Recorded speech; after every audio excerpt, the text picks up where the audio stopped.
ng panahon, may isang mandirigmang napadaan sa isang kalye na maraming kahoy.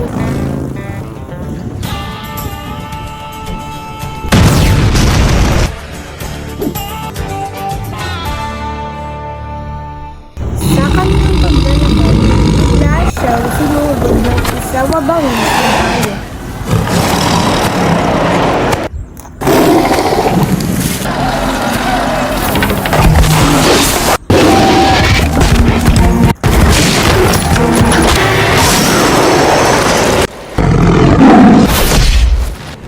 Dahil sa taglay niyang lakas, natalo niya ito. Simula noon, hindi na siya nagpakitang muli. May mga nagsasabi na isa na lamang siyang alamat o estranghero. Pero may ibang nagsasabi, bigla na lamang siyang susulpot pag may isang panganib o may nangangailangan ng tulong.